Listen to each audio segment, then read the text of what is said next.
Hello everyone, আসসালামু আলাইকুম। আজকে আমি রূপচাঁদা মাছ ভুনা করে দেখাবো।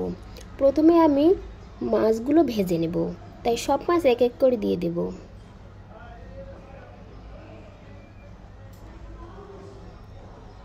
এক পাশ ভাজা হয়ে গেছে, এবার উল্টিয়ে দেব।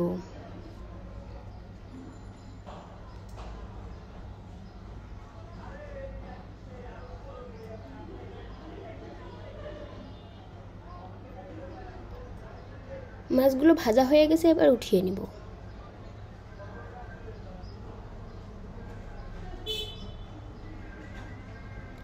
একই তেলে পেঁয়াজ কুচি দিয়ে হালকা করে ভেজে নেব।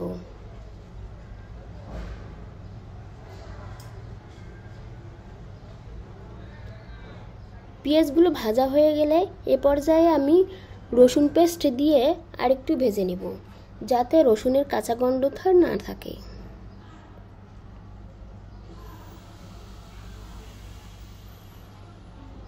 ভাজা হয়ে গেলে এ পর্যায়ে আমি সামান্য একটু পানি দিয়ে তারপর হলুদের গুঁড়ো, মরিচের গুঁড়ো, জিরে গুঁড়ো, লবণ দিয়ে ভালো করে মশলাটা কষিয়ে নেব।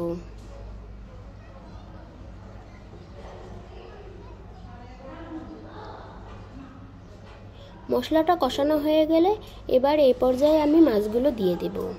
মাছগুলো দিয়ে আলতো করে নেড়ে চেড়ে নেব। এই মাছগুলো খুবই আলতো করে নাড়তে হবে, নাহলে ভেঙে যাবে।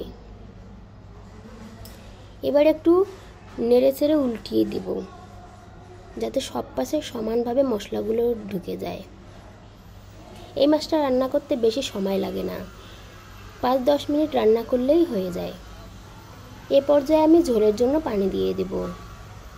পানি দিয়ে আরেকটু নেড়ে চেড়ে ঢাকনা দিয়ে ঢেকে 10 মিনিটের মতো রান্না করে নেব।